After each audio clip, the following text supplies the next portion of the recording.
বৌদ্ধদের কাছে আজকের দিনটি খুবই গুরুত্বপূর্ণ ও পবিত্র একটি দিন, কেননা আজ আষাঢ়ী পূর্ণিমা। প্রথমত এই দিনেই ভাবিকালের গৌতম বুদ্ধ মায়ের গর্ভে গর্ভস্থ হন। দ্বিতীয়ত এক আষাঢ়ী পূর্ণিমা তিথিতেই উত্তরাষাঢ়া নক্ষত্রে রাজপুত্র সিদ্ধার্থ তার গার্হস্থ্য জীবন, তার রাজপুত্রচিত বিলাসব্যসন, তার সংসার, স্ত্রী, সন্তান, পরিবারের সকলকে ছেড়ে রাজার ঐশ্বর্য সুখ সম্ভোগকে পিছনে ফেলে চিরকালের মতো রাজপ্রাসাদ ত্যাগ করেছিলেন।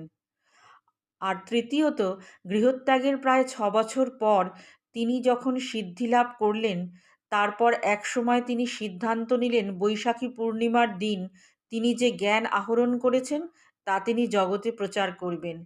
বোধিলাভের পরবর্তী আষাঢ়ী পূর্ণিমাতেই তিনি 5 জন সন্ন্যাসীকে তার ধর্মদেশনা করেন।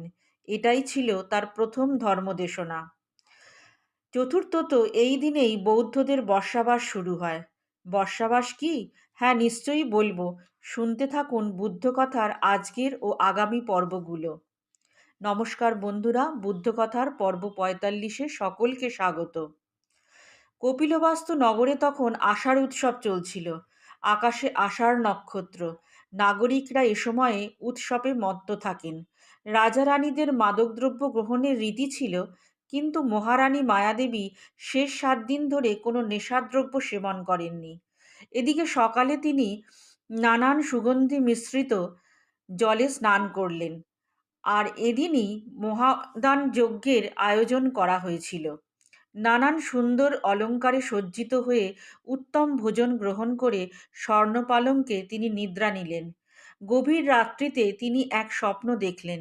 দেখলেন 4 জন দিকপাল মহারাজ পালঙ্কসহ দেবীকে ভূমি থেকে তুলে হিমালয়ের 60 যোজন বিস্তৃত মনশিলাতলে এক মহাশাল বৃক্ষের সামনে রেখে একপাশে দাঁড়ালেন।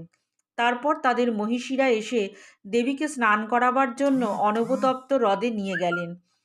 ওই হ্রদে স্নান করিয়ে দিব্য বসন, পুষ্পমালা ও নানান সুগন্ধি দিয়ে দেবীকে খুব সুন্দর করে সাজালেন। এর খুব কাছেই ছিল সোনার প্রাসাদ। সেখানে দেবীকে পূব দিকে মাথা রেখে এক দিব্য শয্যায় শুইয়ে দিলেন।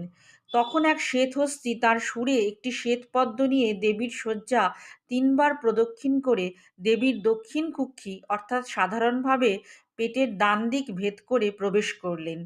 এইভাবেই তিনি সন্তান সম্ভবা হলেন। পরবর্তী অংশ আগামী পর্বে।